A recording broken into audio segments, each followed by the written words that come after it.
Cakwakiya. Assalamu alaikum wa rahmatullahi ta'ala wa barakatu. Yana kun yi turko ne, baba kai na gidan, barka da zuwa. Me yake faruwa ne? Yawwa, na ji daɗin zuwanka. Amarya ba ki lafi, ko kin kashe kanin mai gida, me yake faruwa ne?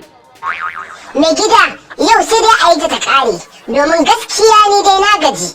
Haba ke kuwa dalin, mene miki za ki ce kin gaji da ni? A'a mai gida, ni ba da kai na gaji ba, mahaifinka ne na gaji da shi. Ke ba ki da kunya ko? Ni da na haife shi sannan ya zo ya aure ki, shine za ki ce kin gaji da ni? Ɗin, na faɗa, na gaji da kai. Haba mangwarati, ni ba kwaran kwaza ban gane abin da kike nufi ba. Ai shi baban naka ya fahimci abin da nake nufi, don haka sai ka tambaye shi. Ba ki da tarbiya ko? To ai kenan, baba, na ji ta ce min ta gaji da kai, to me take nufi ne?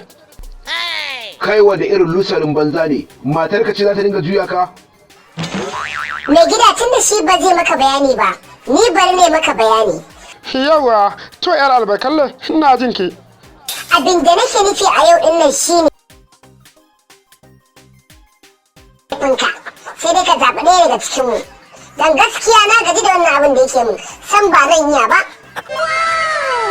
Kuci melasi, haba suwiti, mangwaroti, kabejiti, sanyi idanuwa na, ya za ki faɗa haka ke kuwa? To tun da ita ta faɗa haka da bakinta, a matsayina na mahaifinka wanda ya ɗau nauyinka tun kana yaro, nauyin ci da sha da tufafinka da karatunka, a yau na umarce ka da ka saki wannan yarinyar. Idan kuma baka sake ta ba, ka ce ba za ka sake ta ba, to a yau sai na tsine maka kabu duniya, ka tafi ba ni ba kai inda har baka rabu da ita a yau ba. Oho dai can ta matse maka, ni kai nake sauraro, sai ka zaɓa ko ni ko mahaifinka. Idan mahaifinka kake so, shi kenan ni sai in kwashi kayan in koma gidan mahaifina. Sai me? Daman auren ka zaman larura? Na umarce ka, ka sake ta saki 3 yanzu nan.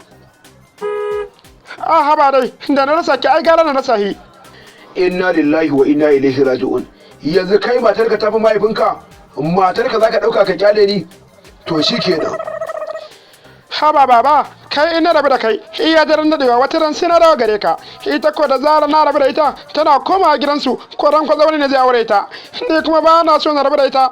Jama'a assalamu alaikum, sunana Yusuf Umar wanda kuka fi sani da Yusuf Zamani. Me an ce muku? Zan yi amfani da wannan damar domin na yi muku bayani dangane da wannan bidiyon da kuke kallo a daidai wannan lokacin. Akwai wata murya da take da matsala a cikin wannan bidiyon, wato wannan muryar. Ke baki da tarbiya ko? Za ku ji muryar ta yi muku wani iri sakamakon kayan aikin namu mic din shine ya samu matsala, ba mu sani ba sai da muka gama aikin, amma dan Allah ai mana afuwa a kalla haka.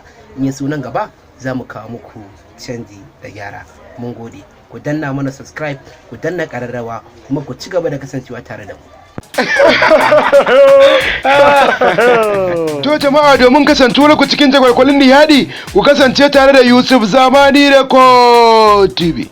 Kada ku manta ku danna subscribing da ƙararrawa domin samun wasu da zarar mun yi mun gode.